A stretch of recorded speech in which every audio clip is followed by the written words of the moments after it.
Chapter 15. Driving the green train, I'm all like, choo-choo, choo-choo. Can't catch me. Oh, poop. A slow-motion getaway was not what I had in mind. We both jumped onto the conductor's bench, which was barely wide enough for one, and jostled for space while punching pedals and turning random levers.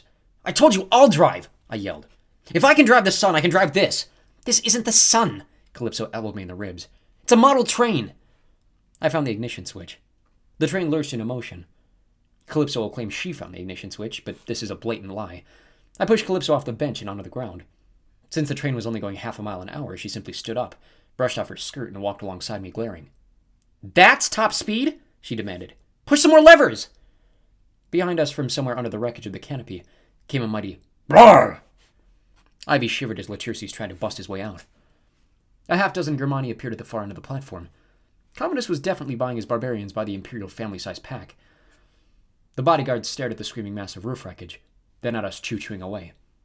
Rather than give chase, they began clearing the beams and vines to free their boss. Given the progress we were making, they probably assumed they'd have plenty of time to come after us. Calypso hopped on the running board. She pointed to the controls. Try the blue pedal! The blue pedal is never the right one! She kicked it with her foot. We shot forward at 3 times our previous speed, which meant our enemies would now have to jog at a moderate pace to catch us. The track curved as we continued to accelerate, our wheels squealing against the outer rail. The station disappeared behind a line of trees. On our left, the train opened up, revealing the majestic bursts of African elephants who were picking through a pile of hay. The zookeeper frowned as we trundled past. Hey! He yelled. Hey! I waved. Morning! Then we were gone. The car shook dangerously as we picked up steam. My teeth chattered. My bladder sloshed.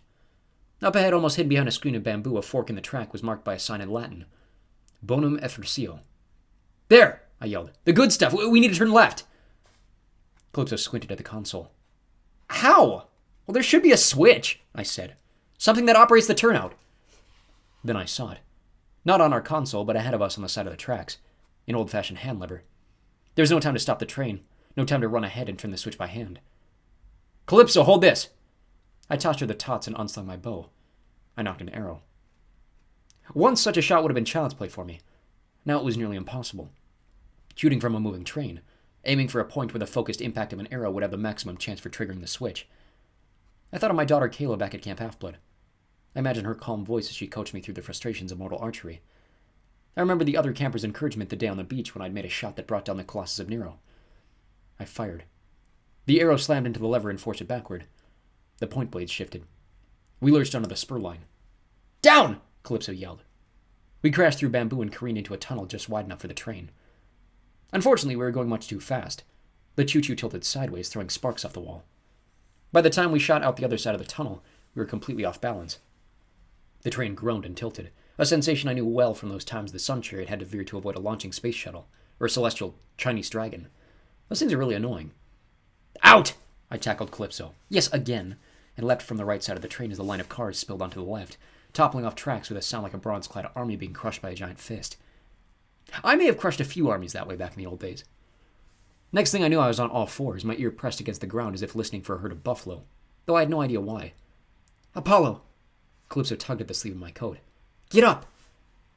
My throbbing head felt several times larger than usual, but I didn't seem to have broken any bones. Calypso's hair had come loose around her shoulders. Her silver parka was dusted with sand and bits of gravel.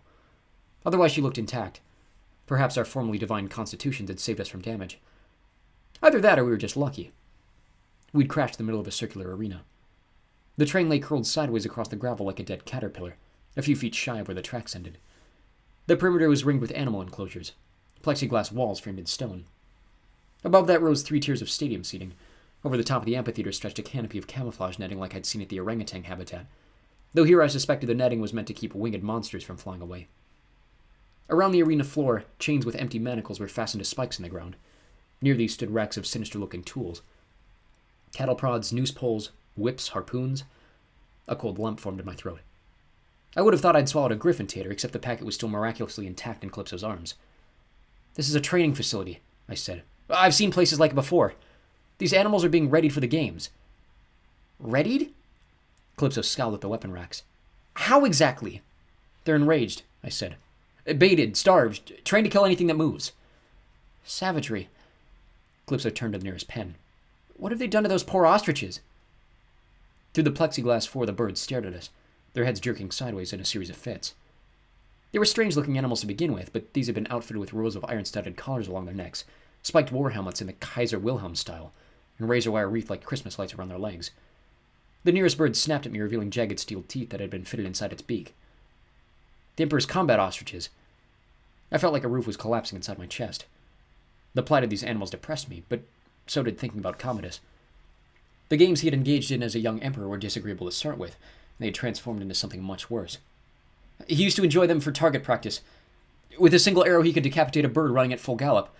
Once that wasn't entertaining enough, I gestured at the enhanced warbirds.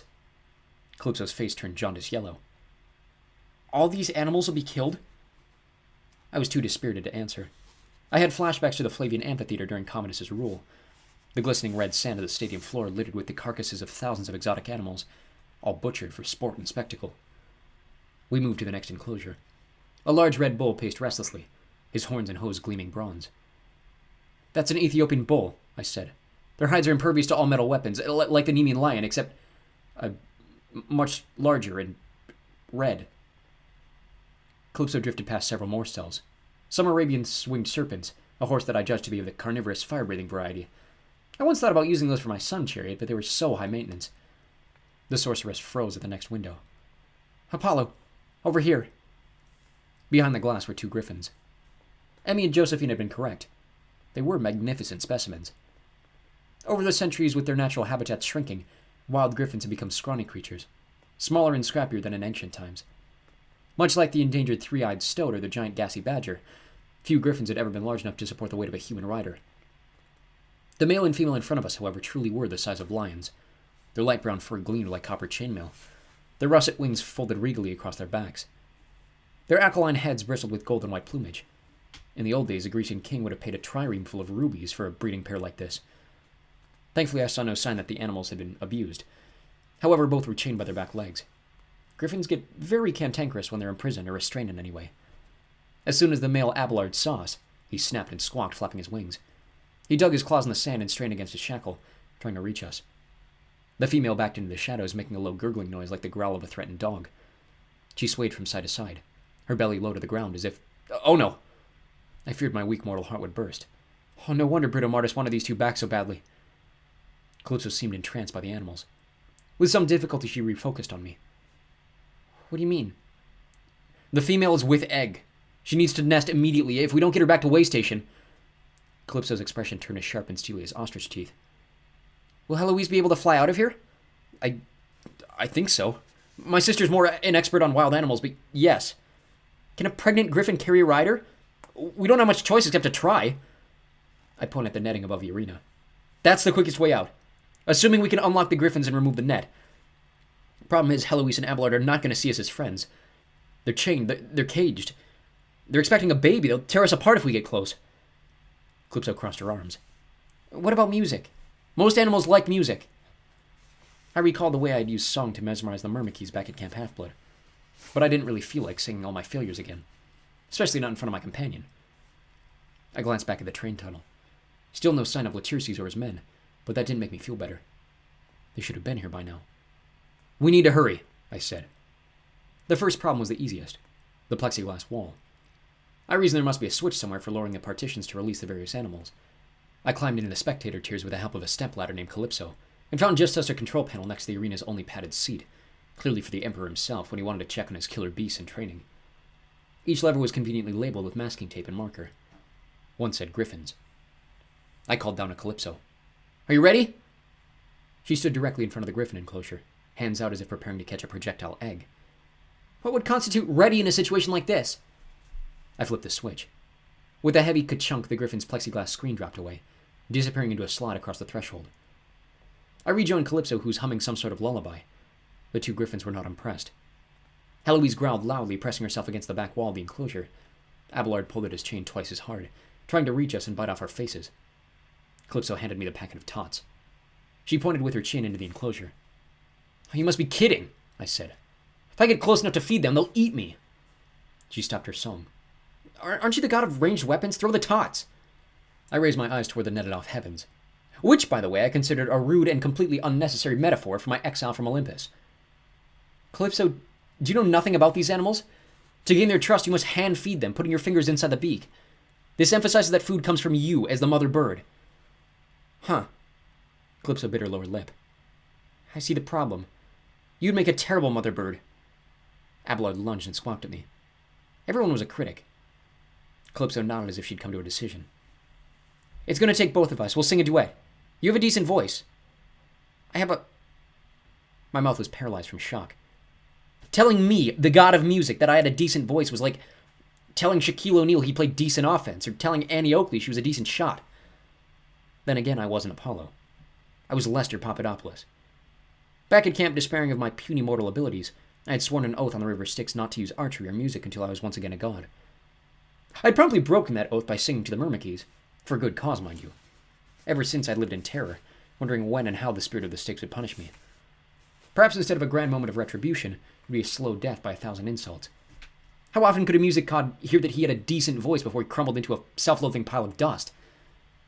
Fine, I sighed. Which duet should we sing? Islands in the Stream? Don't know it. I Got You, Babe? No. Dear gods, I'm sure we covered the 1970s in your pop culture lessons. What about that song Zeus used to sing? I blinked. Zeus? Singing? I found the concept mildly horrifying. My father thundered. He punished, he scolded, he glowered like a champion. But he didn't sing. Calypso's eyes got a little dreamy. In the palace at Mount Othrys, when he was Kronos' cupbearer, Zeus used to entertain the court with songs. I shifted uncomfortably. I hadn't been born yet. I knew, of course, that Calypso was older than I, but I never really thought about what that meant. Back when the Titans ruled the cosmos before the gods rebelled and Zeus became king, Calypso had no doubt been a carefree child, one of General Atlas's brood, running around the palace harassing the aerial servants. Ye gods. Calypso was old enough to be my babysitter. Well, surely you know the song. Calypso began to sing. Electricity tingled at the base of my skull. I did know this song. An early memory surfaced of Zeus and Leto singing this melody when Zeus visited Artemis and me as children on Delos. My father and mother, destined to be forever apart because Zeus was a married god. They'd happily sung this duet. Tears welled in my eyes. I took the lower part of the harmony. It was a song older than empires, about two lovers separated and longing to be together. Calypso edged toward the griffins. I followed behind her, not because I was scared to lead, mind you. Everyone knows that when advancing into danger, the soprano goes first. They're your infantry, while the altos and tenors are your cavalry, and the bass your artillery. I've tried to explain this to Ares a million times, but he has no clue about vocal arrangement. Abelard ceased yanking at his chain. He prowled and preened, making deep clucking sounds like a roosting chicken. Calypso's voice was plaintive and full of melancholy. I realized that she empathized with these beasts, caged and chained, yearning for the open sky. Perhaps, I thought. Just perhaps Calypso's exile in Ogygia had been worse than my present predicament. At least I had friends to share my suffering. I felt guilty that I hadn't voted to release her earlier from her island, but why would she forgive me if I apologized now? It was all Styx water under the gates of Erebos. There was no going back. Calypso put her hand on Abelard's head. He could easily have snapped off her arm, but he crouched and turned into the caress like a cat. Calypso knelt, removing another hairpin, and began working on the griffin's manacle. While she tinkered, I tried to keep Abelard's eyes on me. I sang as decently as I could, channeling my sorrow and sympathy into the verses, hoping Abelard would understand that I was a fellow soul in pain. Calypso popped the lock. With a clank, the iron cuff fell from Abelard's back leg. Calypso moved toward Heloise, a much trickier proposition, approaching an expectant mother. Heloise growled suspiciously but did not attack. We continued to sing, our voices in perfect pitch now, melding together the way the best harmonies do, creating something greater than the sum of two individual voices.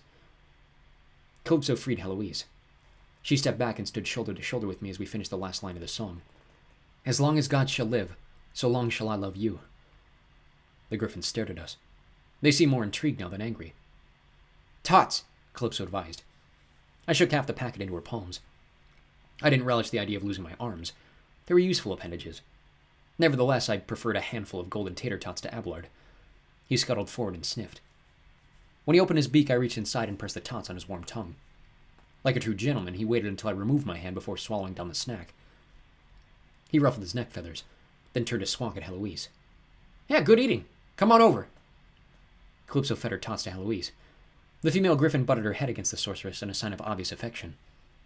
For a moment, I felt relief. Elation. We had succeeded. Then behind us, someone clapped. Standing at the threshold, bloody and battered, but still very much alive, was Latirces, all by himself. "Well done," said the swordsman. "You found a perfect place to die."